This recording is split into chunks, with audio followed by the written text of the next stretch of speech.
하나님의 말씀은 갈라디아서 4장 19절입니다. 나의 자녀들아, 너희 속에 그리스도의 형상을 이루기까지 다시 너희를 위하여 해산하는 수고를 하노니. 아멘. 하나님은 우리 성도님들이 영적 지도자로서 영혼들의 영적인 상태가 그리스도의 형상이 이루기까지 해산하는 수고를 하는 자가 되기를 원하십니다. 하나님은 우리 성도님들이 영적 지도자로서, 목양하는 자로서 해산하는 수고를 하기를 원하십니다.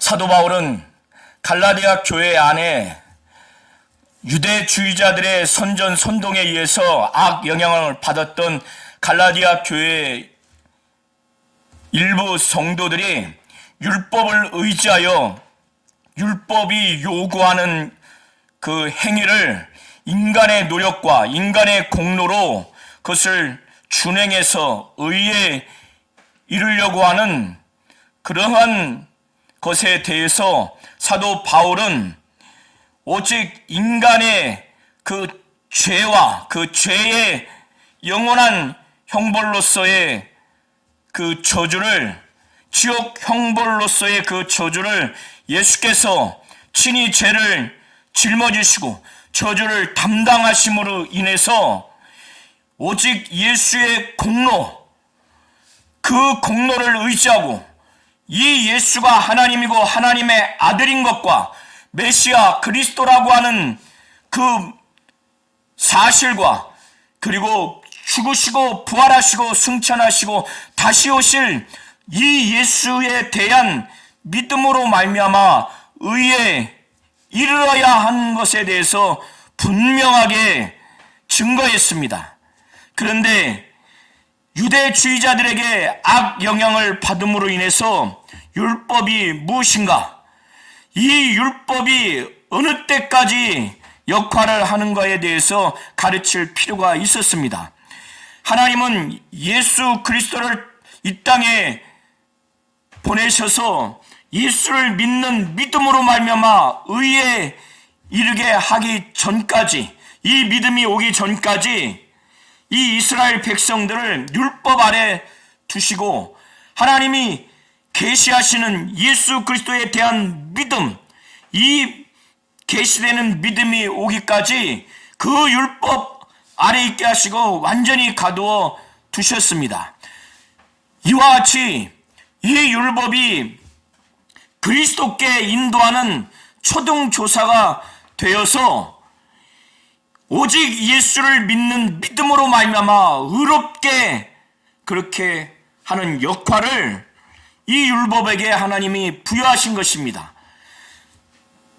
사도 바울은 이제 예수 그리스도를 믿는 믿음이 왔기 때문에, 믿음이 온 이후로는 이제 율법인 초등교사 아래 있게 되지 않는다라는 것을 분명히 말합니다. 왜 그런가 하면은 모두가 다 예수를 믿는 믿음으로 말미암아 예수 안에서 하나님의 아들이 되었기 때문에 이제는 더 이상 초등교사인 율법 아래 있지 아니하다고 분명하게 갈라디아 교인들에게 이것을 전합니다.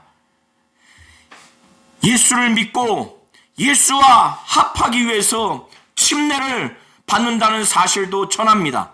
침례가 무엇인가 하면은 예수께서 우리의 모든 죄를 짊어지시고 십자가에 못 박혀 죽으셨을 때 우리가 침례를 통해서 우리의 옛사람도 장사 지내고, 그리고 하나님이 성령으로 예수를 죽은 자 가운데서 살리셨고, 이와 같이 물에서 침례받고 올라올 때 우리의 옛사람은 장사되어서 죽었지만은 하나님의 생명, 곧 예수의 생명, 이 새 생명으로 우리가 다시 산 그런 것을 진실로 고백하는 겁니다. 예수와의 연합, 예수와 합하기 위해서 침례를 받는 겁니다. 그때 우리는 영적으로 완전히 신분 변화가 이루어지는 겁니다.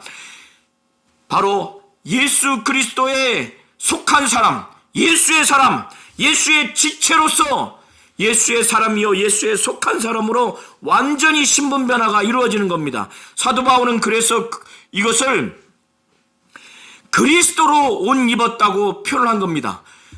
사도 바울 이 당시에 옷은 그 사람의 신분을 나타내기 때문에 예수께 속한 사람, 예수의 지체로서 예수의 사람이라고 하는 신분의 변화를 그리스도로 옷 입었다고 이렇게 표현합니다.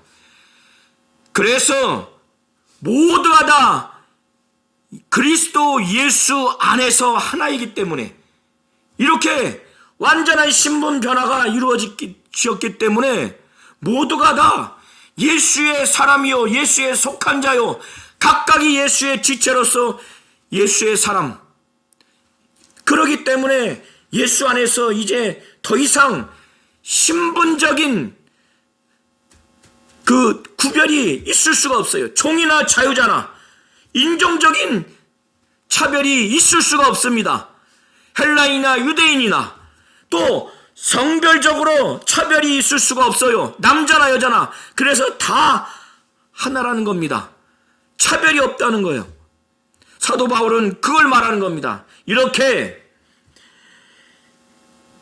유대주의자들의 거짓된 그 가르침, 그것은 율법을 의지하여 율법이 요구하는 행위를 철저하게 해서 인간의 노력과 공로로 의에 이르렀을 때 이것이 진정한 아브라함의 자손이요 곧 아브라함의 후손이요 아브라함의 자손이 되었을 때 약속대로 유업을 받는 것이라고 이렇게 거짓 선전선동을 했지만은 사도 바울은 그것이 아니라 이렇게 예수를 믿는 믿음으로 말미암아 의에 이르러서 완전히 예수의 사람, 예수의 그 몸된 지체로서 예수에 속한 그런 자가 되었다면, 예수에 속한 자라면 이런 자가 아브라함의 자손이라는 거예요.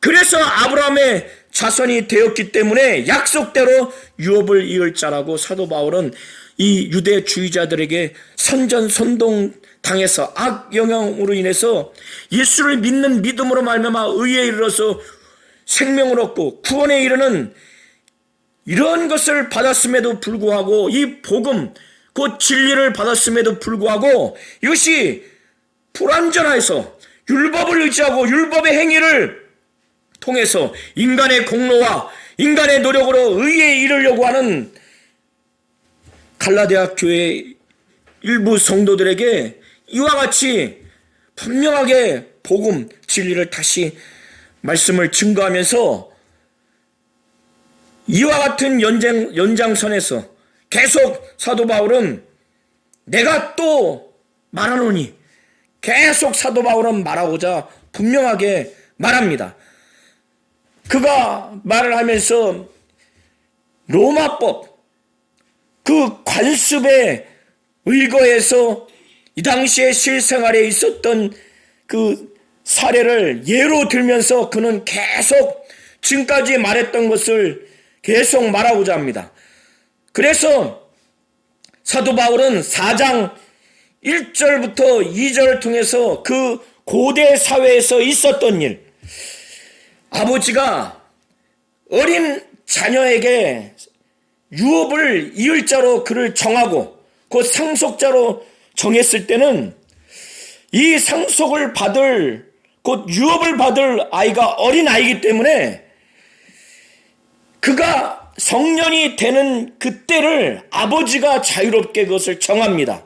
그래서 아버지가 정한 때까지 이 유업을 이을 상속을 받을 이 어린 자녀를 그대로 자유롭게 하도록 하면 안 되기 때문에 그 어린 아이에게 그를 법적으로 대리할 수 있는 권한과 또 교육하고 보호할 수 있는 그 의무를 주어질 후견인을 둡니다. 그리고 재산을 관리할 수 있는 청지기를 두어요.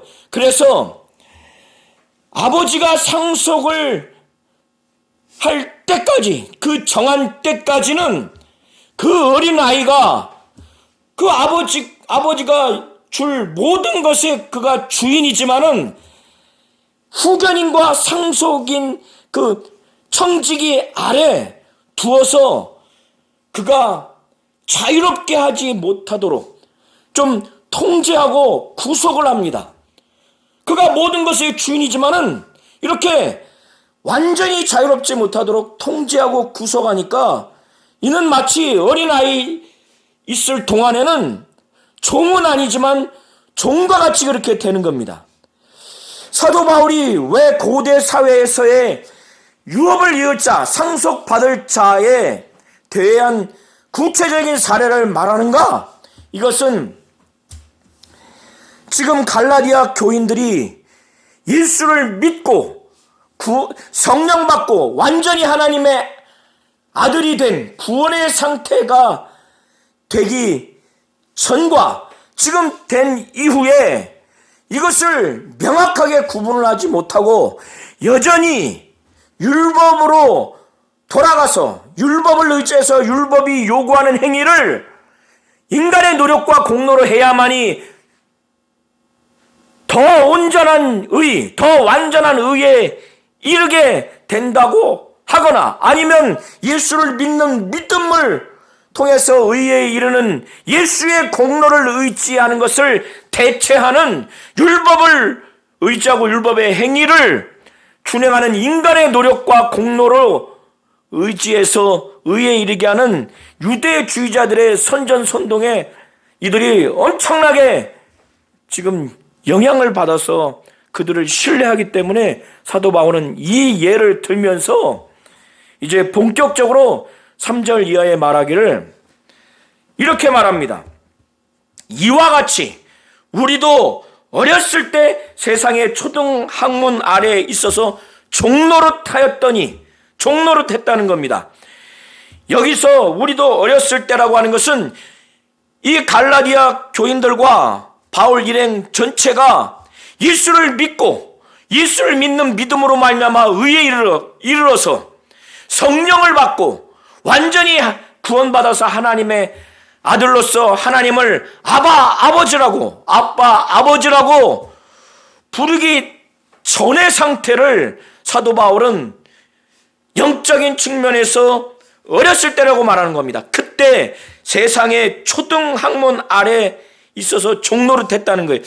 여기서의 세상의 초등 학문이라고 하는 것은 나나주의 방가로 3번에 보면은 여러 표현들이 나와 있죠. 그 중에 하나가 고대의 우주관과 운명론 등으로 나와 있는데 어쨌든 세상의 초등 학문 아래에 있어서 종노릇했다는 거예요.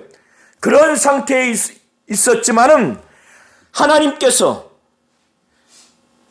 그 때가 차니까 마치 이 고대 사회에서 바울이 예를 든 그 경우와 같이 아버지가 이 아들이 성년이 돼서 상속의 때를 유업을 이을 때를 아버지가 정하는 것처럼 자유롭게 정하는 것처럼 하나님도 이제는 예수 그리스도를 보내서 예수 그리스도를 믿는 믿음으로 말미암아 의에 이르러서 성령을 받게 하심으로 인해서 하나님을 아버지라 아들 삼게 하는 그때를 하나님 아버지만 정하신 거예요. 하나님 아버지의 전권에 속한 그 계획입니다. 하나님은 이제 하나님이 그런 계획을 가지시고 그때가 이제 차니까 이제 도달하니까 창세 전에 세 위격으로 곧 성부, 성자, 성령 이 세 위격이 삼위일체로 창세전에 계셨죠. 그때 이미 계셨던 성자 하나님, 성령 하나님을 각각 이제 보냅니다. 때가 차니까 하나님 아버지가 이제는 이 세상에서 자신들의 죄로 그 죄 형벌로 영원한 지옥 형벌에 이를 수밖에 없던 그들에게 하나님이 이제는 구원하시기 위해서 하나님의 아들로 삼기 위해서 때가 차니까 그 아들을 보내셔서 동정녀 마리아를 통해서 나게 하셨어요. 여자에게 나게 하신 것입니다. 예수는 요셉과 마리아의 생물학적인 그 결합에 의해서 난 것이 아니라 성령으로 말미암아 마리아의 태를 빌어서 여자에게서 난 것입니다. 하나님이 그렇게 하신 것입니다. 성령으로 그렇게 하신 것이에요. 그리고 이 예수를 율법 아래 나게 하셨어요. 이 율법 아래 나게 하신 것은 왜 율법 아래 나게 하셨는가? 율법 아래 나게 하심으로 인해서 인간은 이 율법 아래 완전히 갇혔어요. 이스라엘은 율법 아래 매여서 믿음이 여기까지 완전히 갇혀서 율법이 무엇을 해라, 무엇을 하지 말라, 각각 요구 명령과 금지 명령을 철저하게 준행하도록 행위를 요구하는데 인간이 그를 행할 수가 있습니까? 그러니까 날마다, 매주마다, 매년마다 평생토록 율법이 요구하는 요구 명령과 율법이 금지하는 금지 명령을 100% 지켜야 의인인데 그걸 지킬 사람이 없기에 율법에 의해서 계속 인간은, 이스라엘 사람들은 죄를 졌다고 하는 정죄를 받고 죄인으로 영원히 낙인됨으로 인해서 죄의 결과인 영원한 형벌로서의 그 저주, 지옥 형벌에 떨어질 수밖에 없다는 것을 계속 죄를 깨닫고 죄인으로서 정죄감을 받고 영원한 심판을 받을 수밖에 없는 자로 벗어날 수가 없어요. 그러니까 이 율법에서 누군가가 인간이 지은 죄를 대신 짊어지고 인간이 받아야 할 그 영원한 형벌로서의 저주를 대신 담당해야만이 이 인간은 거기에서 해방될 수 있는데 누가 그렇게 할 수 있습니까? 그러니까 하나님 아버지가 예수를 여인에게서 나게 하시고 예수를 율법 아래 나게 하신 것입니다. 그래서 이 율법 아래 지배를 받아서 감시를 받고 일평생 정죄와 저주, 율법의 저주에서 헤어나올 수 없는 인간을 이 율법에서 속량하게 하시도록 그렇게 하신 것입니다. 그래서 율법 아래 인간이 예수가 태어난 것입니다. 속량한다고 하는 것은 이 당시의 노예를 값주고 해방시키는 것을 속량한다고 표현합니다. 우리를 예수께서 십자가에서 피 흘려 죽으심으로 죄를 짊어지시고 저주를 담당하신 것입니다. 우리의 죄를 짊어지시고 우리의 저주를 담당하심으로 인해서 그가 십자가에 못 박혀 피 흘려 죽으신 것입니다. 그렇게 함으로 인해서 우리의 영원한 죄, 우리의 영원한 형벌로서의 저주를 그가 대신 짊어지고 담당하심으로 거기에서 율법의 그 지배 아래에서 우리를 빼온 것입니다. 그렇게 하시고 또 그가 율법 아래서 태어나신 것은 이제 우리로 하여금 이렇게 예수의 공로를 의지하고 예수를 믿는 믿음으로 말미암아 의에 이르러서 하나님의 아들의 명분을 얻게 하기 위해서, 곧 하나님의 아들의 자격을 얻게 하기 위해서 하나님께서 때가 차니까 아들을 보내시는데 여인에게서 나게 하시고 율법 아래 낳게 하셨다는 겁니다. 이렇게 예수를 믿는 믿음으로 말미암아 하나님의 아들이 됐기에 이제 하나님은 그 아들된 믿는 자들에게 성령을 우리 마음 가운데 보내주셔서, 여기서의 마음은 인간의 마음이라기보다 이 육체 안에 그 인간 자체를 두고 말하는 것으로 보시면 좋을 것 같습니다. 그래서 인간 육체 안에 하나님이 성령을 보내주셔서 성령을 받게 되니까 어떻게 됩니까? 이제 하나님을 아버지라고, 곧 아빠 아버지라고 그렇게 진정으로 알고 그걸 부르게 한 거예요. 누가 그렇게 했는가? 하나님 아버지가 그렇게 하신 것입니다. 하나님 아버지가 예수 그리스도를 여인에게서 나게 하시고 율법 아래 나게 하신 것은 우리로 하여금 율법에서 속량하게 하시고 하나님의 아들의 자격, 그 명분을 얻게 하시고 이제 삶 중에 한 위격인 성령 하나님을 우리에게 보내주셔서 하나님을 아버지라고 이렇게 부르도록 그렇게 하신 것입니다. 그렇게 되니까 어떻게 됩니까? 그러므로 내가 이후로는 종이 아니요 아들이니, 아들이면 하나님으로 말미암아 유업을 받을 자라는 거예요. 사도 바울은 갈라디아 교인들에게 이것을 분명하게 인식시킵니다. 이제 종이 아니라는 거예요. 종이 아니기 때문에 그 율법 아래에서, 세상의 초등학문 아래에 있어서 종노릇 할 필요가 없다는 거예요. 예수를 믿는 믿음으로 말미암아 의에 이르러서 이 예수가 우리를 율법에서 속량하셨고, 그리고 하나님의 아들의 명분, 자격을 얻게 하셨고 성령까지 보내셔서 하나님을 아버지, 아빠, 아버지라고 부르게 하셨는데 어떻게 종이 될 수 있겠느냐 이거예요. 종이 아니라는 거예요. 종이 아니고 아들이라는 거예요.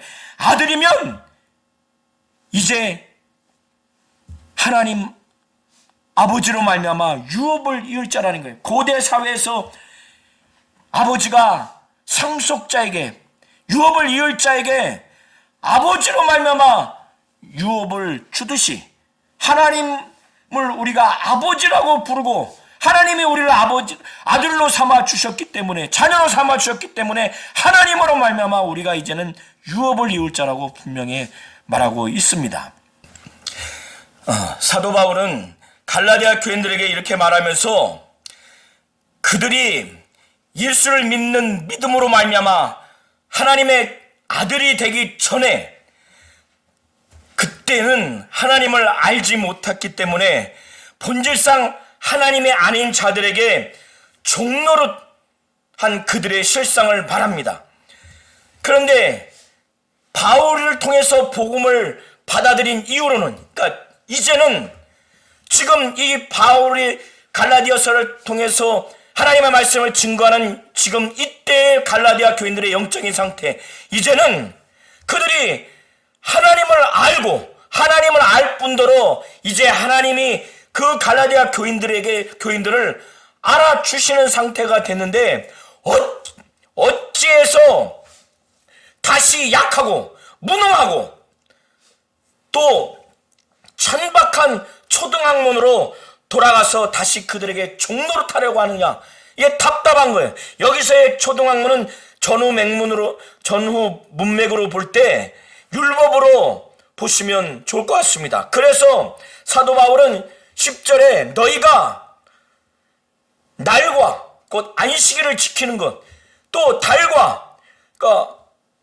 초하루 월삭을 말하고, 또 절기, 또 6월절이든 또 77절이든 장막절이든 이런 절기를 지키고 해, 여기서의 해는 뭐 신년이나 안식년을 보시면 됩니다. 이렇게 유대주의자들이 율법에서 어떤 날을 중히 여겨서 그것을 기념해야 한다고 하는 그것을 그대로 받아들여서 날과 달과 절기와 해를 지키는, 이거를 삼가 지키는 이들을 보니까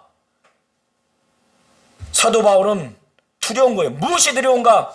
너희들을 위해서 예수 그리스도 관련된 복음, 이 진리를 증거를 했거늘 사도 바울은 내가 너희를 위해서 이와 같이 수고한 것이 헛될까봐, 그들의 그 영적인 타락 그 자체 그렇게 될까봐, 그렇게 되면은 자기가 지금까지 해산하는 수고를 했던 그런 것들이 헛될까봐 그게 두렵다는 거예요.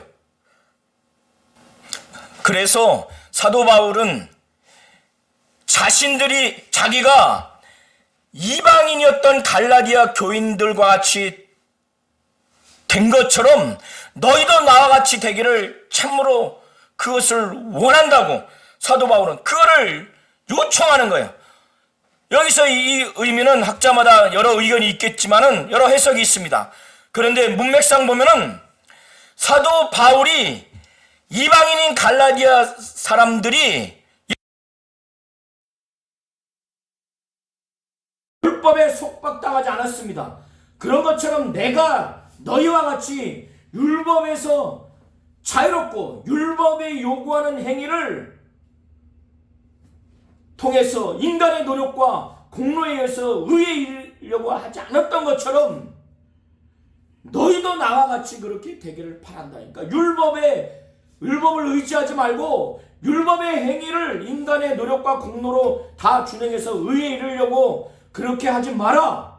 그러니까 유대주의자들이 음식 규례 문제, 할례 문제, 여러 절기 문제로 선전선동으로 인해서 율법을 의지해서 율법의 행위를 인간의 노력과 공로로 인해서 의에 이르러야 된다. 더 나은 의에 이르러야 된다. 내지는 대체하는 의에 이르러야 된다. 이렇게 말했기 때문에 사도 바울은 그렇게 말한 것입니다. 그러면서 사도 바울은 갈라디아 그 교인들이 처음 복음을 받아들였을 때 그때 바울과 갈라디아 교인들과의 영적으로 좋았던 그 관계를 사도 바울은 생각하고 또 그들에게 다시 이거를 기억하게 하면서 지금 현재는 이 갈라디아 교인들과 바울과의 영적인 관계가 안 좋단 말이죠. 좋지 않은 관계를 대조하면서 그래서 그들로 하여금 다시금 처음 그때로 돌아가도록 바울과 갈라디아 교인들과의 그 관계가 현재 안 좋은 영적 관계에서 처음처럼 좋은 관계로 다시금 돌아간다고 하는 것은 관계만 돌아가는 것이 아니라 바울을 통해서 예수에 대한 복음, 이 진리도 처음 상태로 그대로 받아들이고 유지한다는 거예요. 유대주의자들과의 관계에서 끊어지고 그들이 선전선동한 거짓 복음을 완전히 배격하는 그런 의미이기 때문에 사도 바울은 처음에 영적으로 좋았던 관계를 다시 회상시키면서 현재의 영적인 좋지 않은 관계를 대조시키면서 참으로 그들로 하여금 사도 바울과의 관계가 더 회복되어서 복음, 진리를 다시 회복하도록 그렇게 하는 겁니다. 그러면서 사도 바울이 말하기를 너희가 내게 해롭게 하지 아니하였다. 처음 복음을 전할 때 사도 바울을 무력으로 해치거나 부당하게 대거나 그렇게 하지 않았다는 거예요. 사도 바울은 갈라디아 지역에 병든 상태로 그 지역에 가게 됐습니다. 그러니까 병든 상태에서 복음을 증거했을 때 이것을 사도 바울은 내가 처음에 육체의 약함으로 말미암아 너에게 복음을 전한 것을 너희가 아는 바다 이렇게 말하는 겁니다. 사도 바울이 처음 복음을 증거했을 때 육체에 질병이 있는 상태에서 복음을 전한 것을 갈라디아 교인들도 다 알아요. 그런데 이 갈라디아 교인들이 유혹당할 수 있는, 시험당할 수 있는 그 여지가 바울의 육체 가운데 있었다는 거예요. 이것은 질병을 두고 말하는 거예요. 바울이 복음을 증거할 때 육체에 질병이 있을 때 이들이 그 시험에 넘어지거나 유혹당하면은 어떻게 반응을 하는가? 사도 바울의 육체에 질병이 있는 상태에서 복음을 증거하니까 그것을 업신여기거나 사도 바울을 배척할 수 있음에도 불구하고 갈라디아 교인들은 사도 바울에 대해서 그렇게 하지 않았다는 겁니다. 오히려 어떻게 했는가? 사도 바울은 오직 나를, 그 바울 자신을 하나님의 천사와 같이 그리스도 예수와 같이 영접했다는 거예요. 이 갈라디아 교인들이 처음에 복음을 받아들였을 때 그 이후에 이 육체의 질병이 있는 상태로 힘들고 어찌 보면 목숨 걸고 복음을 증거하는 사도 바울을 영적인 권위가 없는 차로 육체의 질병이 있으니까 그렇게 업신여기고 이 사도 바울을 배척할 수 있음에도 불구하고 전혀 그렇지 않았다고 하는 것을 그들에게 상기시킨 겁니다. 자, 이렇게 복음을 처음 받아들였을 때 사도 바울을 이렇게 영접했을 때는 이들의 심령의 상태 얼마나 복된 심령입니까? 그리고 그들이 사도 바울을 그렇게 대했을 때는 사도 바울이 전한 복음, 이 진리도 완전히 그런 자세로 받아들였어요. 그러면 이들의 이 영적인 상태, 이들의 신앙의 상태가 얼마나 복된 상태입니까? 그래서 사도 바울은 그것이 복되다고 하는 측면에서 말하는 겁니다. 그런데 현재 사도 바울과 그 갈라디아 교인들과의 그 관계는 지금 영적으로 좋지 않은 상태예요. 그러니까 사도 바울이 과거를 대비해서 너희의 복이 지금 어디 있느냐? 너희의 행복함이 어디에 있느냐? 사도 바울은 지금 그걸 말하는 겁니다. 그러면서 사도 바울은 그들이 과거에 매우 복이 있는 영적 상태, 참으로 행복한 영적 상태에 대해서 그가 친히 증언하면서 말하기를, 그때 이들은 어떻게 되었는가? 그들이 할 수 없어서 못했을 뿐이지 할 수만 있었다면 얼마나 사도 바울을 사랑하고 얼마나 사도 바울을 귀하게 여기든지 자기들의 눈이라도 빼어서 줄 정도로 사도 바울은 그것을 친히 증언합니다. 그래서 15절에서 그거를 증거하고 있는 것입니다. 너희가 할 수만 있었더라면 너희의 눈이라도 빼어 나에게 주었으리라, 이렇게 말하는 겁니다. 그런데 현재 지금 영적인 관계가 좋지 않게 됐어요. 원수가 돼버렸어요. 이 갈라디아 교회 일부 성도들이 유대주의자들에 대해서 아주 열정적으로 그들과의 관계가 아주 돈독하게 되어버린 겁니다. 사도 바울은 내가 무슨 잘못을 했는가? 나는 오직 예수 그리스도의 복음, 이 진리만을 증거했을 뿐인데 이 진리를 증거함으로 인해서 원수가 되었느냐? 너희에게 내가 원수가 되었느냐? 내가 참말을 함으로 진리만을 증거함으로 이렇게 되었느냐? 사도 바울은 참담한 심정으로 16절에 그것을 말하는 겁니다. 그러면서 유대주의자들의 그 실상, 그들이 왜 열심을 내는가, 무슨 목적으로 그렇게 하는가에 대해서 그들에게 아주 적나라하게 그 실상을 말하기를, 그들이 너희에게 대하여 열심 내는 것은 좋은 뜻이 아니다. 그러니까 좋은 뜻이 아니라는 거예요. 그런데 이 갈라디아 교인들은 유대주의자들이 외형적으로 보면 막 열심히 하니까 아주 거기에 악영향을 받아서 아주 열광을 합니다. 그러니까 사도 바울은 그들이 너희에게 대하여 열심 내는 것은 좋은 뜻이 아니요, 오직 너희를 이간시켜서 이 갈라디아 교인들과 사도 바울과의 처음에 좋은 영적 관계를 이거를 그냥 끊어내버려서 이 갈라디아 교인들로 하여금 유대주의자들, 자기들과의 관계를 돈독하게 해서 자기들을 따르도록 그렇게 한다는 겁니다. 바울과 이 갈라디아 교인들과 이간시키면 사람과 사람 관계만 끊어지는 것이 아니라 바울이 교인들에게 증거했던 이 진리가 단절되는 겁니다. 유대주의자들은 그거를 노린 거예요. 그래서 사도 바울은 그거를 말하면서 사도 바울은 자칫 자기가 자기의 이익을 위해서 자기 좋으라고 뭔가 시기심으로 다른 이유로 이렇게 말하는 것이 아니라고 하는 것을 18절에 말하기를,